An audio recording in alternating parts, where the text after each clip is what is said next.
We have studied infectious disease so far, जो कि किससे होती है? बैक्टीरिया से, वायरस से, हेलमिंथेस से, प्रोटोजोआ से। तो ये हमने अभी डिजीज़ पढ़ ली थी। अब हम पढ़ेंगे कि जो नॉन इन्फेक्शियस डिजीज़ है, जो कम्युनिकेबल नहीं है, ना ही किसी पैथोजन से हो रही है, उनमें फर्स्ट है कैंसर। नॉन इन्फेक्शियस डिजीज़ जिनका इन्फेक्शन नहीं है और कम्युनिकेबल नहीं है, यानी हेल्दी पर्सन जो है उसको नहीं होती है इन्फेक्टेड पर्सन से, तो उसे हम कहेंगे नॉन इन्फेक्शियस डिजीज़। तो फर्स्ट है डिजीज़ कैंसर। देखिए कैंसर मीनिंग क्या है कि अनकंट्रोल सेल डिवीज़न, कि एक जो सेल होती है उसका ये मैनर होता है कि एक सेल ने ग्रो किया, साइज में बड़ी हुई, डिवाइड हुई एंड देन उसकी डेथ हो जाती है। तो एक सेल का एक पर्टिकुलर प्रोसेस होता है जिसे वो फॉलो करती है और उसकी डेथ हो जाती है। बट अगर ये प्रोसेस यानी सेल डेथ नहीं हो, वो सेल डिवीज़न क्या हो जाए? अनकंट्रोल हो जाए, यानी एक तो सेल डेथ तो हो ही नहीं रही है, साथ साथ ही वो सेल जो है वो डिवाइड हो रही है कंटिन्यूसली अनकंट्रोल मैनर में। तो एक ट्यूमर जैसी स्ट्रक्चर फॉर्म कर लेती है, और यही ट्यूमर क्या होता है, अगर ये वन टिश्यू से अदर टिश्यू में स्प्रेड हो रहा है तो इसे हम बोल देते हैं कैंसर। तो कैंसर को हम डिफाइन कैसे कर सकते हैं कि uncontrolled cell division, uncontrolled cell division is considered as, हम ये नहीं कि ऑल जो अनकंट्रोल सेल डिवीज़न है उनको कैंसर कहेंगे, नो, जो स्प्रेड हो रहे हैं, जो ट्यूमर जो है वो स्प्रेड हो रहा है उसे हम कहेंगे कैंसर। कई बार क्या होता है कि कुछ ट्यूमर होती हैं जो जिसे हम लम्प्स कहते हैं, जो बन जाते हैं बॉडी में अलग अलग जगह, बट वो स्प्रेड नहीं होते हैं, उनका साइज़ ग्रो नहीं करता है, तो उसे हम कैंसर नहीं कहते हैं, उसे हम कहते हैं ट्यूमर। तो फॉर्मेशन ऑफ लम्प, ये ट्यूमर होता है। ये कैसी डिजीज़ है? कैंसर नॉन इन्फेक्शियस डिजीज़ है। कितने टाइप्स के होते हैं? On the basis of origin, यानी ये कहाँ पर ये कैंसर हो रहा है उस बेसिस पर कैंसर को ये फॉलोइंग टाइप्स में डिवाइड किया है। फर्स्ट है carcinoma, it's common type of cancer. देखिए कार्सिनोमा मीन्स क्या होता है? कार्सिनोमा मीन्स अगर जो कैंसर है वो एपिथेलियल सेल में हो। एपिथेलियल सेल आपको पता है कि जो लेयर होती है एपिथेलियम, उसकी किसी सेल में हो, ये कोई भी, चाहे वो हम आउटर हम कहें, स्किन में कहें, या फिर हम इंटरनल ऑर्गन्स की लाइनिंग की बात करें। एपिथेलियम तो क्या करती है? ऑर्गन्स को कवर करती है। तो ये जो लेयर होती है, अगर इसकी कोई सेल है उसमें कंटिन्यूसली सेल डिवाइड हो रही है, यानी ये सेल की डेथ ना होके कंटिन्यूसली सेल डिवाइड हो रही है, तो that type of cancer is called carcinoma. जो कहाँ पर होता है? एपिथेलियल सेल में। वो कहीं पे भी हो सकती है, स्किन की हो सकती है या फिर इंटरनल ऑर्गन्स।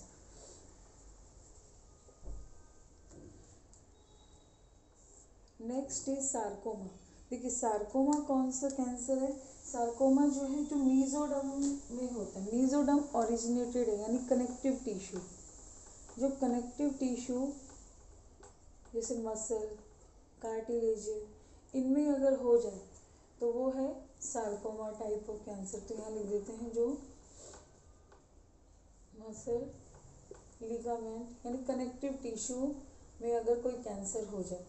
ऑस्टियोमा, नेम से ही पता लग रहा है, ऑस्टियो वर्ड आता है बोन्स के लिए। अगर बोन में कैंसर हो जाए तो उसे हम बोलेंगे ऑस्टियोमा कैंसर।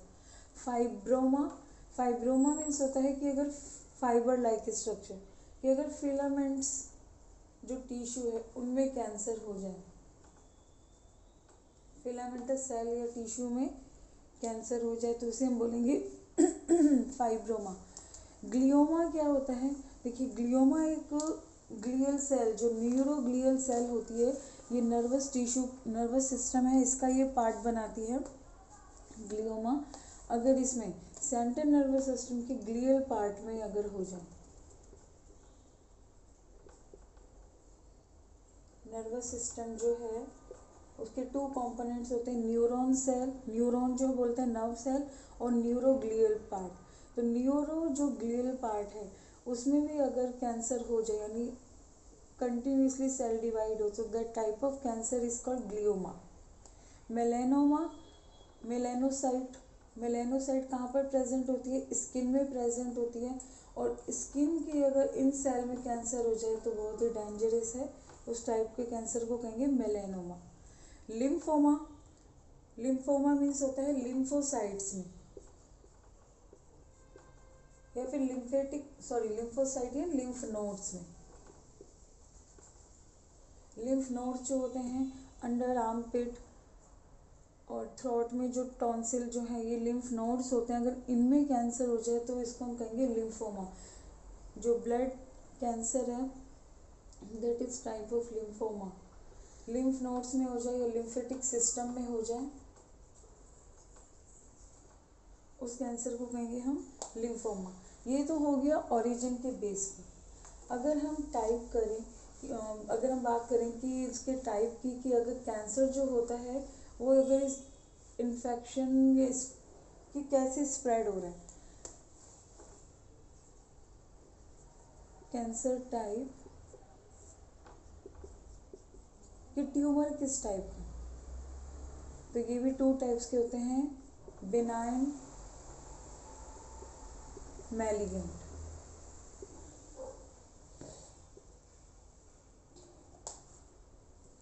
बेनाइन क्या होते हैं कि ये होते ट्यूमर ही हैं बट ये स्प्रेड नहीं होते वन टिश्यू से अदर टिश्यू में, यानी ये ट्यूमर है अगर ब्रेक हो जाए, ये ट्यूमर ब्रेक नहीं होते हैं।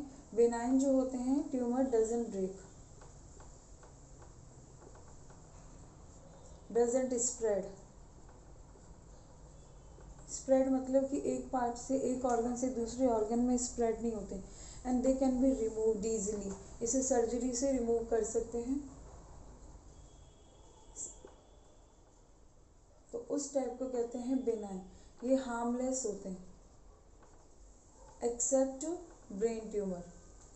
अगर बेनाइन टाइप का कोई ट्यूमर ब्रेन में है तो वो हार्मफुल है। क्यों? क्योंकि हमारे ब्रेन का जो हर एक स्पेशल पॉइंट होता है जो एक पर्टिकुलर वर्क परफॉर्म करता है, तो जितने भी बॉडी में अदर पार्ट्स में ये बेनाइन ट्यूमर होगा तो उसे कोई हमें कोई रिस्क नहीं है accept brain tumour,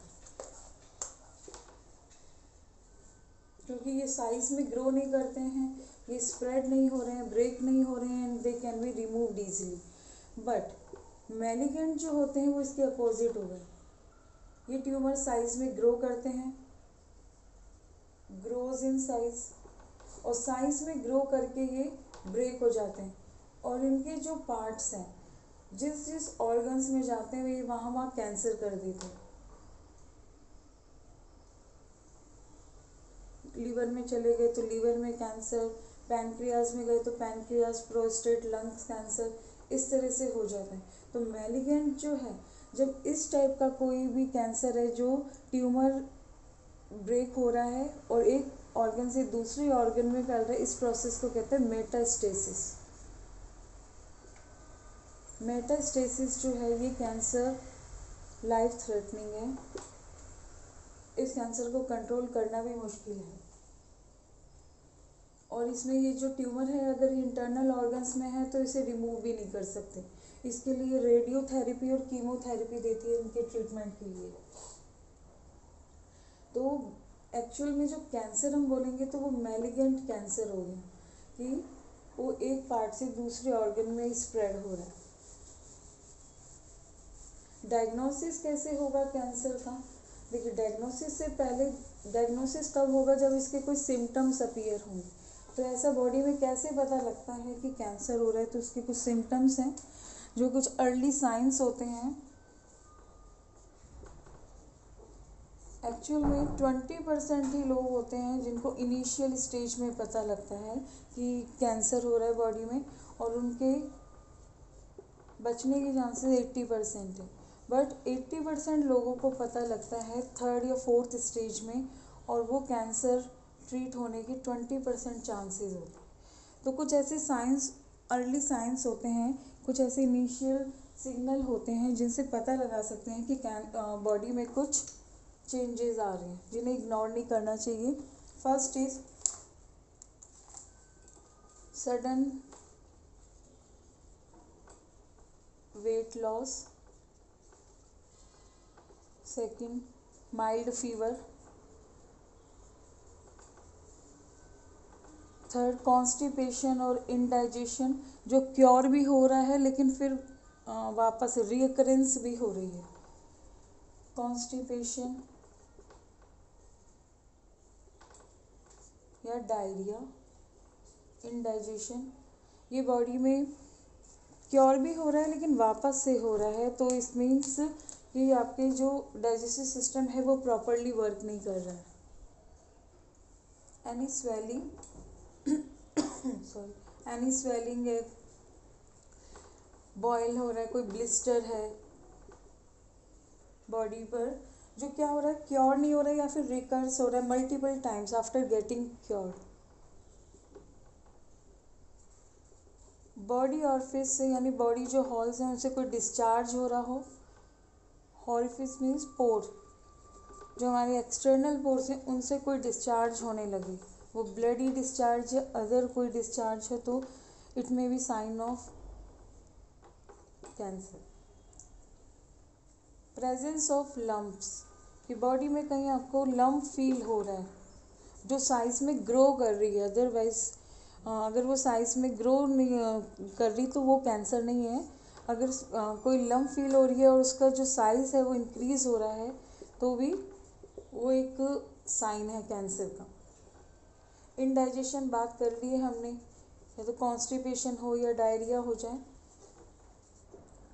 sudden loss of body weight, regular coughing हो रही हो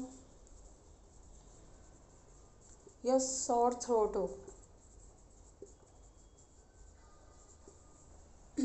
तो वो भी क्या है, सिम्टम हो सकते हैं। तो कुछ ऐसे सिम्टम मान लीजिए फील होते हैं तो अर्ली डिटेक्शन कराया जा सकता है। और अगर ये सिम्टम बहुत ही मतलब ऐसी स्टेज पर पता लग रहे हैं कि बिल्कुल ही आपकी बॉडी फील नहीं करी, तो उसके लिए जो डायग्नोसिस होता है वो है 3 टाइप्स का। First is biopsy. बायोप्सी क्या है कि मान लीजिए रेगुलर कफिंग हो रही है और आपकी किसी बॉडी पार्ट में स्वेलिंग आ रही है, तो जो सिम्प्टोमेटिक पार्ट है उस पार्ट का टिश्यू लिया जाता है, यानी उस पार्ट में से थोड़ी सी ऐसे माइनर सर्जरी करके एक टिश्यू निकालते हैं और उस टिश्यू को माइक्रोस्कोप में स्टेन करके देखते हैं।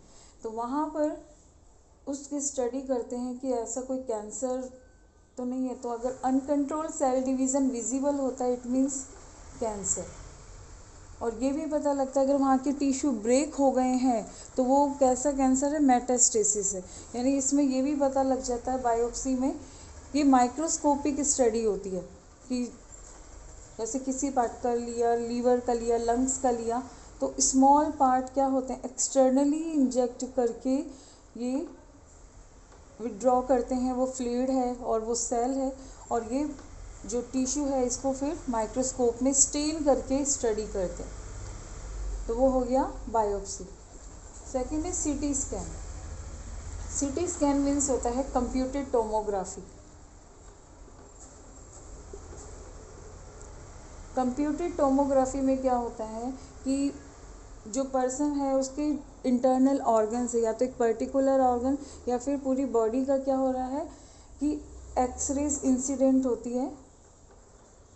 उससे मशीन जो होती है सीटी स्कैन मशीन, उसमें जो पर्सन को लेटाते हैं और ऊपर से एक्सरेज इंसिडेंट होती है, और एक फिल्म में ऑर्गन्स का क्या आ जाता है कि एक इंटरनल व्यू आ जाता है, 3D व्यू आ जाता है, 2D व्यू, तो जिससे पता लग जाता है कि किस किस पार्ट में कैंसर फैला है और कितना फैला है, ये पता लग जाता है कंप्यूटेड टोमोग्राफी में। बट इसका एक ड्रॉबैक ये है कि जो एक्सरेज होती हैं they are also causing cancer, कि एक्सरे क्या है कि इनसे भी कैंसर हो सकता है, तो हार्मफुल रेज होती हैं। थर्ड डायग्नोसिस है MRI, जो जिससे डायग्नोस कर सकते हैं। MRI जो है ये सेफ है एंड कंफर्मेटरी, मतलब इसका जो डायग्नोसिस है यानी फर्स्ट ये, सेकेंड ये एंड थर्ड इससे भी जो एडवांस है MRI। Full form of MRI is magnetic resonance imaging.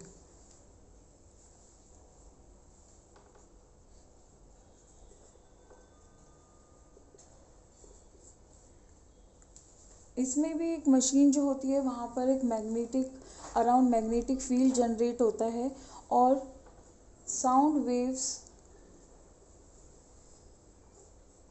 इसमें इंसिडेंट होती है और इस साउंड वेव से, यहाँ पे कोई रेज नहीं है, एक्सरेज यूज़ नहीं होती है MRI में, इसमें एक हाई फ्रिक्वेंसी की साउंड वेव्स इंसिडेंट होती है और एक मैग्नेटिक फील्ड जनरेट होता है। ये इंटरनल ऑर्गन का 3D व्यू ले लेता है, 3D view. It is safe and authentic diagnosis of cancer. MRI में क्या होता है, फुल्ली मतलब ऑर्गन के इंटरनली भी, कि जो ऑर्गन्स हैं उनके भी इंटरनली किस सेल में किस पार्ट में कैंसर स्प्रेड हो रहा है, ऑरिजिन क्या है, ये सब भी डायग्नोसिस हो जाता है MRI से। तो MRI जो है वो सबसे सेफ़ है बिकॉज एक्सरे नहीं है, इसमें 3D व्यू आ रहा है और ऑर्गन्स की भी इंटरनल ये चेक कर रहा है कि कैंसर कहाँ से ओरिजिनेट हुआ है। क्लियर। अब यहाँ पे डायग्नोसिस की बात करते हैं। मान लीजिए कैंसर डिटेक्ट भी हो गया तो ट्रीटमेंट क्या है। ट्रीटमेंट अगर इनिशियल स्टेज की बात करें तो सर्जरी, जैसे ब्रेस्ट कैंसर है या अदर स्किन में कोई कैंसर है तो उसे सर्जरी से रिमूव कर सकते हैं। बट अगर ये ऑर्गन इंटरनल ऑर्गन्स में है तो surgery is not possible. Removal of tumour तो वो हो गया सर्जरी। बट अगर इंटरनल ऑर्गन्स में है तो उसके लिए मेथड है रेडियोथेरेपी एंड कीमोथेरेपी। देखिए रेडियोथेरेपी मीन्स है, जहाँ पे रेडियो वर्ड आता है वहाँ मीन्स है रेज का यूज़ कर रहे हैं। तो रेडियोथेरेपी में क्या होता है कि जो कैंसर सेल है उसको डिस्ट्रॉय करते हैं थ्रू रेडिएशन।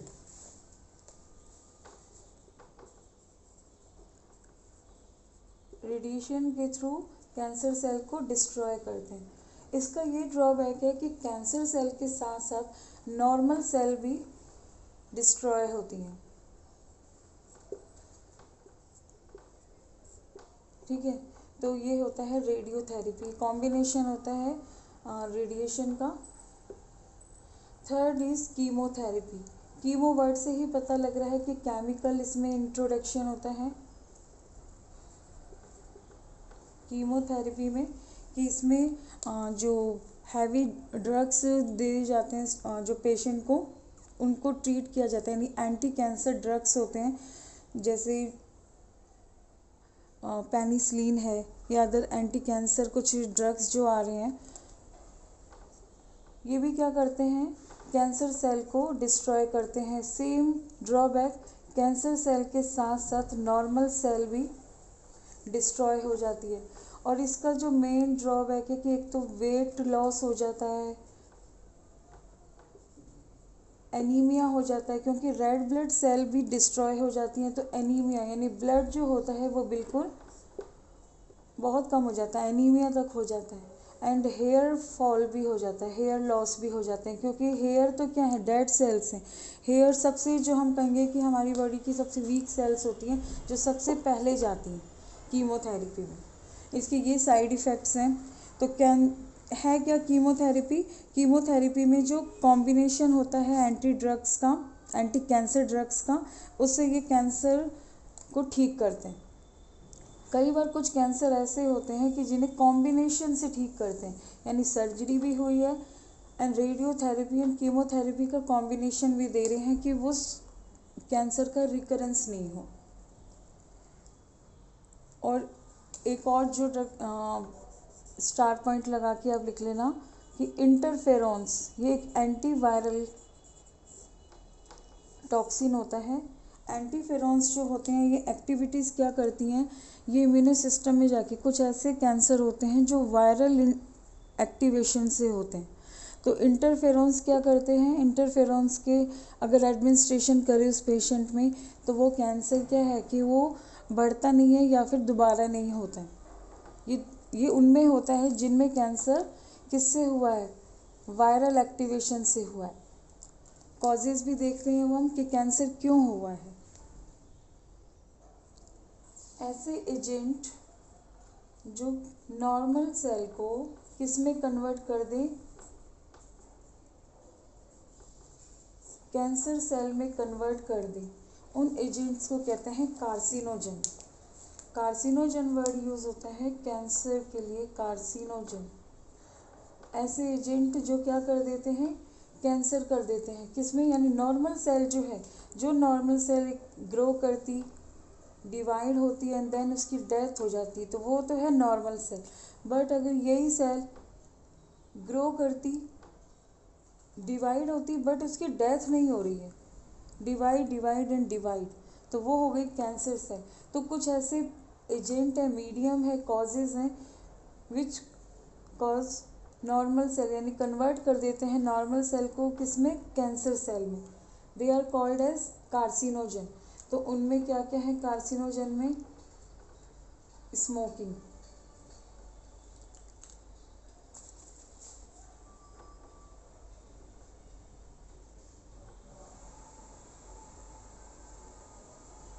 स्मोकिंग के बाद में कुछ रेज होती हैं जिनमें यूवी रेज, एक्स रेज, ये भी कार्सिनोजेनिक हैं।